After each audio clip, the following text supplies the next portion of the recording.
Vamos falar de saúde, nosso quadro Saúde, agora oferecimento Unimed Piracicaba.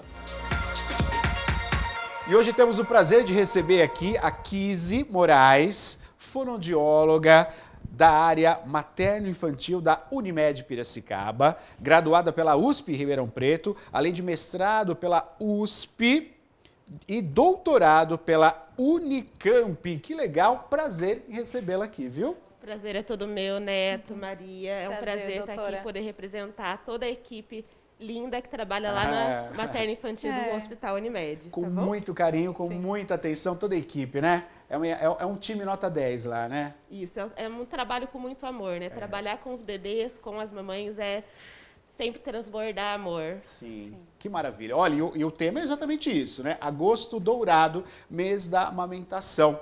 Eu já começo fazendo uma pergunta com uma palavra bem complicada, mas a Kise vai explicar melhor para nós. Ó, vamos começar com entendendo, né, o que é a anquiloglossia. Explica melhor essa palavra que trava a língua, né? Mas eu queria entender melhor o que é isso e os telespectadores também, por gentileza. Bom, a anquiloglossia nada mais é do que aquela película que fica embaixo da língua entre o soalho bucal e a língua. É a tal da língua presa. Perfeito. Tá? É uma condição muito comum e atinge aproximadamente entre 4% e 6% da população brasileira. Tá? É uma condição fácil de ser tratada e, se é diagnosticada facilmente, também acaba diminuindo os riscos para o futuro, tanto para o bebê quanto a longo prazo na vida adulta. Isso já é verificado logo que o bebê nasce, é isso? Isso.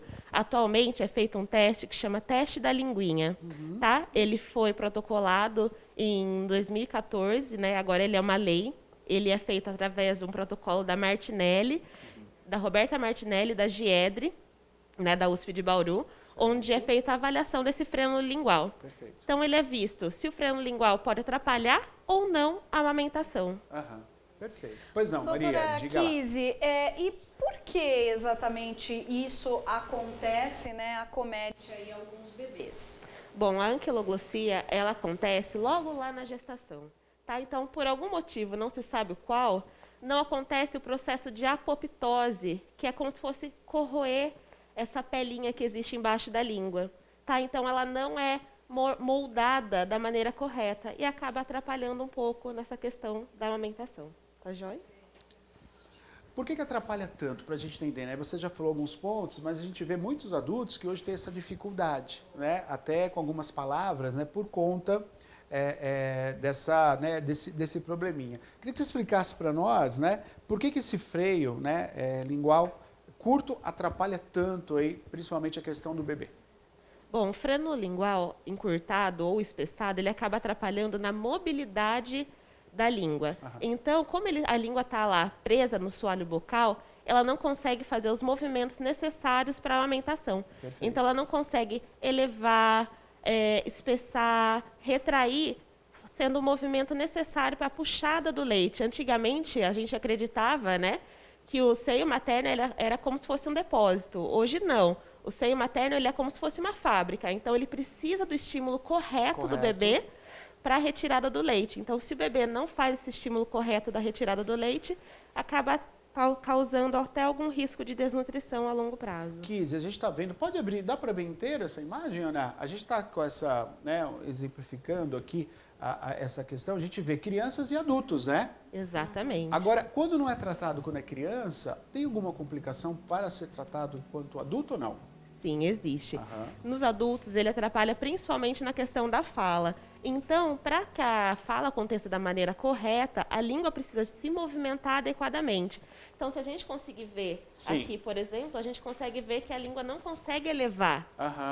Sim, dá pra então, ver. por exemplo, para falar o som do L, a língua precisa tocar Subiu no só da palato. boca. E esse freno lingual aumentado acaba não permitindo que isso aconteça.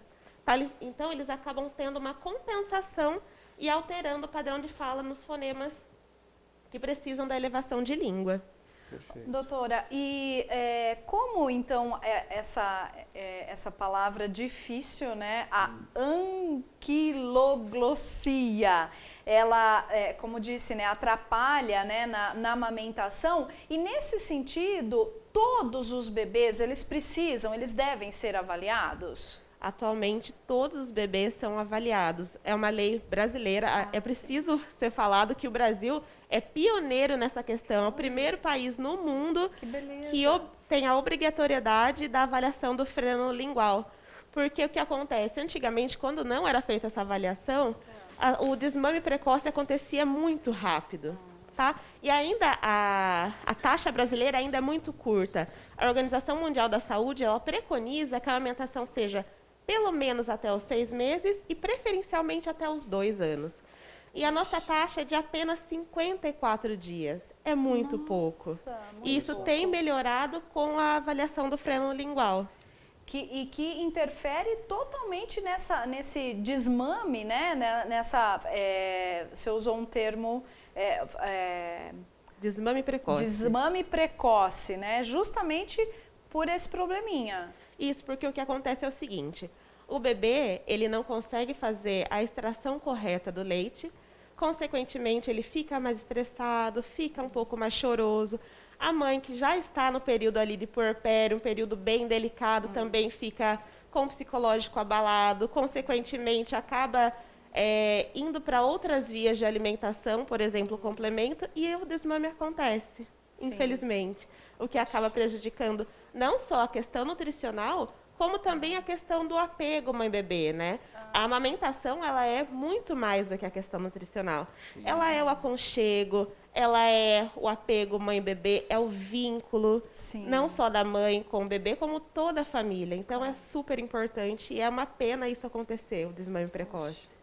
E olha, essa informação do Brasil, né, ser o pioneiro em instituir uma lei, isso realmente é um motivo de orgulho para a gente. E eu não sabia dessa informação, é importante que seja dissipada mesmo, né? Uma informação importantíssima. Exatamente. Agora, falando um pouquinho da Unimed Piracicaba, como é que vocês, a equipe multidisciplinar, porque a gente sabe disso, queria que você falasse também, né, para quem está assistindo, porque é uma equipe multidisciplinar que trabalha ali para ter essa avaliação.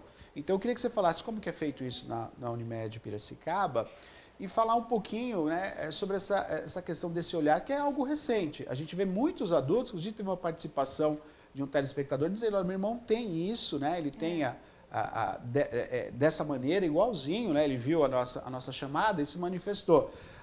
É recente esse olhar dos especialistas para tratar isso ou não? Que isso aí já acontece há um tempo. Bom, antigamente, as queixas elas chegavam mais nos consultórios fonoaudiológicos. Então, o meu filho não fala direito, o meu filho não quer mais conversar com os amiguinhos porque os amiguinhos falam que ele tem língua presa. Né? E isso acaba impactando na questão psicológica das pessoas e dos adultos a longo prazo, porque a comunicação ela é fundamental. Né? Então, deu-se essa lei em 2014 e vem sido seguida essa avaliação até então. O processo na Unimed é feito por uma equipe de fonoaudiólogos, tá? Que faz a triagem através do protocolo da Martinelli, que é o teste da orelhinha, e eu entro logo em seguida avaliando a questão da amamentação em si. Perfeito. Você avalia realmente o processo com o bebê e a mamãe ali. Você vai avaliar aquele momento da amamentação mesmo, para entender. Exatamente. Então eu vejo como que o bebê está sugando, se a língua está bem posicionada, se ela está conseguindo extrair o leite da maneira correta para que a gente consiga melhorar ou adaptar essa situação. Quando acontece a alteração no freno lingual, o bebê é encaminhado para uma reavaliação em 15 dias e o próprio pediatra ou otorrino já faz logo a ressecção desse freno lingual. E é muito engraçado que logo depois que já sai do pediatra, o bebê já consegue adaptar a amamentação, ele já consegue produzir de uma maneira adequada. Então, é muito bonito, é muito engraçado e gratificante ver, né? A recuperação muito rápida. Instantânea. Olha que legal, que legal. E isso poupa, né? Toda essa dificuldade que você acabou de falar para nós, né? Uma criança que acaba se isolando do seu meio de convívio, né? Por ter essa dificuldade de fala, às vezes até o adulto hoje, uma dificuldade de falar, quer dizer, algo que pode ser resolvido muito fácil com essa orientação, com esse acompanhamento de uma equipe multidisciplinar. Eu acho muito legal, você que está assistindo o programa Piracicaba agora, e compreender um pouquinho como é que a Unimed trabalha, né? A Kizzy falou a questão dessa lei, que é uma lei que tem que ser acompanhado, mas, fonoaudióloga, psicólogas, né, pediatras, toda essa equipe está ali debruçados, né, no bebê que está nascendo. Além de todo o carinho aconchegante que a gente tem, toda a equipe de enfermagem, toda a ala, né, da maternidade, que é uma coisa tão bonita que a gente já mostrou aqui no programa Piracicaba agora, mas os profissionais. Se você pensar 10 anos atrás, ou talvez 20, né, assim, sendo mais justo, 20 anos atrás, a gente não tinha, né, esse trânsito de profissionais numa maternidade. Isso é algo também inovador e muito necessário, e eu arrisco a dizer que o Brasil também é pioneiro nisso, né? Exatamente, Neto. E assim, o trabalho da equipe multiprofissional é super importante e não para só na maternidade. Depois da alta, os bebês que eu acabo identificando com dificuldade são encaminhados para o projeto Aconchego, que dá continuidade nessa questão, para não deixar acontecer o desmame precoce e dando esse apoio tanto para a mãe quanto para o bebê. Muito bom. Pois não, Mar. E como, então, a anquiloglossia é classificada? Ela é classificada através do protocolo da Martinelli. Então, ela é de 1 a 9, sendo um freno lingual adequado, que proporciona uma amamentação adequada, e 9 sendo uma anquiloglossia extremamente prejudicial. Que bom, nós estamos ao vivo aqui conversando com a Kise Moraes, ela que é fonoaudióloga da área materno-infantil da Unimed Piracicaba, com sua graduação pela USP Ribeirão Preto, além de mestrado pela USP e doutorado pela Unicamp. Já deu para entender que ela é apaixonada pela profissão e é apaixonada também por uma continuidade acadêmica, né? E sempre informação. Isso é muito importante também a gente passar aqui esse profissional que sempre busca cada vez mais o conhecimento. Para você que está em casa, tirar sua dúvida, WhatsApp 991411048, faça sua pergunta pelo WhatsApp. Faça sua pergunta também pelo telefone, 2534-1234. Pois não, Maria, diga. Participação, o pessoal está comentando aqui, a Beth, né, Beth, está aí na audiência, obrigada, viu, Beth, pela mensagem aqui sua anterior. E esse comentário, né, me lembrei muito agora de tantos bebês que auxiliei a doutora, mucomaxila nas cirurgias de frenectomia lingual, é assim, doutora, que fala? Exatamente. No consultório mesmo, muitos anos atrás, eu me apaixonei pelos bebês, que saudade deu agora, que né? Legal. Essa cirurgia que ela colocou aqui, doutora, tem alguma coisa a ver com a anquiloglossia? Isso, é a cirurgia da correção da anquiloglossia, né? Uma cirurgia super simples, o pediatra, o bucomaxilo, o odontopediatra faz no consultório mesmo, e eles fazem como se fosse um piquezinho embaixo da língua, às vezes com anestesia local mesmo. Tá aí no mesmo dia, a criança já sai, já podendo amamentar, se alimentar pelo seio materno normalmente. E no caso das crianças um pouco maiores, como é feita essa correção? A correção é feita da mesma maneira, tá bom? O que acontece é que eles já acabam vindo com outras queixas. Então, além da amamentação, que provavelmente essa criança já teve um desmame precoce, ela vem com queixas de fala, né? Que é o que eu falei anteriormente na produção de alguns fonemas, por exemplo, do som L. Ele não consegue produzir o som L e acaba adaptando de uma outra forma. Certo. Como é o caso nessa figura aqui. Olha, freno lingual extremamente encurtado. Impossível de produzir o som L aqui. Olha só. Então, alterações de fala, alterações na mastigação, algumas vezes na deglutição, porque para engolir a língua precisa tocar o céu da boca para empurrar o alimento em direção à faringe. Então, se a língua está com a movimentação alterada, isso também, em casos extremos, também pode ser um fator de risco para a deglutição. Nossa, olha que perigo, então, né? Sim. Agora, vamos pensar, claro, hoje tem a lei, a gente sabe que a Unimed Piracicaba tem todo esse procedimento. Agora, quais são os problemas? Vamos destacar aqui para a criança, de repente, que não passa, né, por essa observação, por essa pequena cirurgia, quais são os problemas que pode acarretar? Bom, primeiramente é o desmame precoce, né? Depois, alteração na mastigação, na fala e, posteriormente, questões de comunicação, convívio social, né? Porque a pessoa que não se comunica direito acaba se isolando um pouco da sociedade. Pode atrapalhar em questões de emprego mais para frente. Sim. Então, por isso a importância da avaliação precoce. Você falou agora há pouco, eu não sei se eu entendi muito bem, mas o teste, como é que é feito? para saber? É observação mesmo ou tem um teste específico? Isso, o protocolo da Martinelli, ele é um protocolo com scores, né? Então é graduado e no final é dada uma pontuação. Mas é uma sequência que vocês seguem para analisar. Isso, a primeira parte é anatomofuncional, a segunda parte da amamentação mesmo. Então, na primeira parte, a gente eleva a língua da criança, como na foto anterior, para ver como que está essa questão do frênulo, se ele é mais fino, se ele é mais grosso, se ele está posicionado muito no ápice da língua, na ponta da língua, ou se ele é mais posterior, e se isso pode atrapalhar ou não na mobilidade da língua. E, posteriormente, avalia-se na amamentação. Então, se o bebê consegue fazer a extração do leite. Então, por exemplo, aquele bebê que faz aquele barulho mamando, não é bom. Tá? Já é uma adaptação. Uma adaptação que ele está fazendo ali. E, consequentemente, ele acaba ficando mais cansadinho para mamar. Sim. E não ganha peso.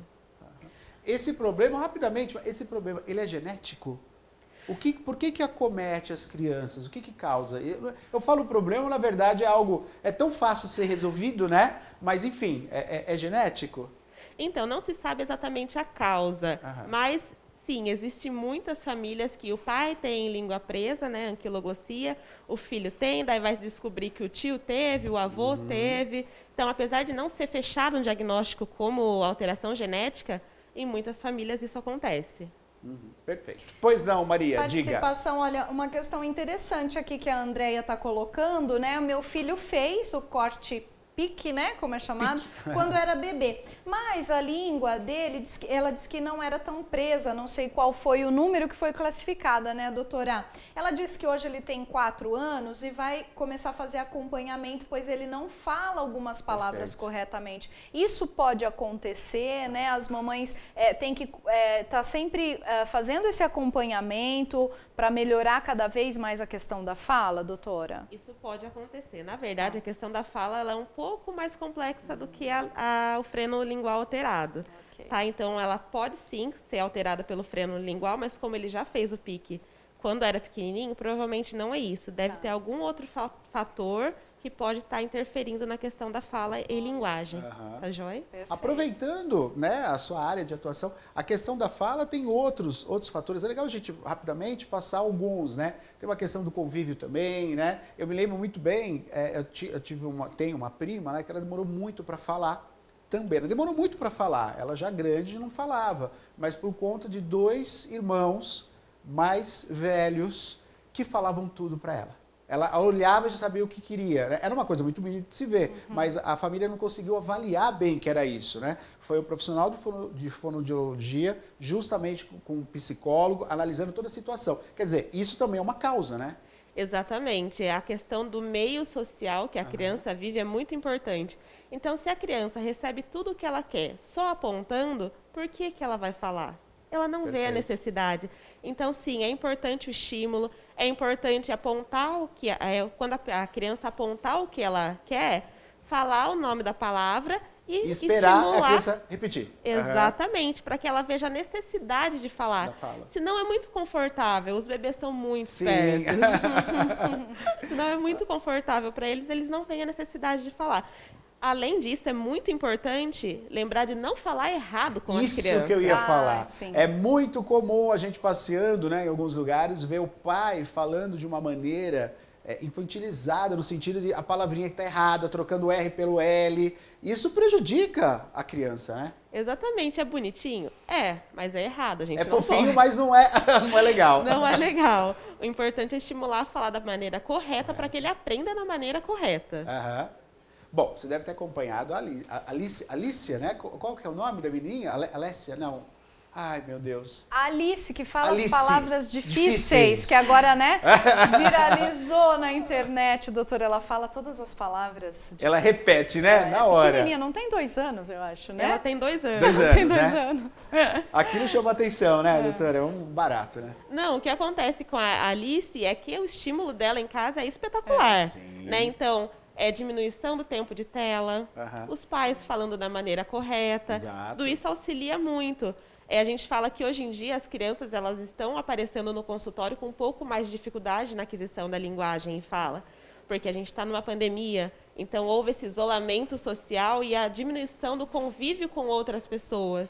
Né? Então, às vezes, a mãe e o pai estão lá de home office e acabam deixando a criança, por não ter outra alternativa, assistindo um desenho e tudo mais, e diminuindo o estímulo da conversa. Né? E as crianças estão deixando de falar mais rápido. Né? Elas estão demorando um pouco mais para falar. Então, o que com certeza não aconteceu com a Alice. A Alice teve um estímulo espetacular e está aí dando exemplo para todo mundo de que é possível uma criança falar super bem com a idade dela. Muito bom, muito bom. Fala, Maria. Vamos falar também um pouquinho, doutora, a respeito do Agosto Dourado, né? Esse mês tão importante que é considerado aí o mês da amamentação.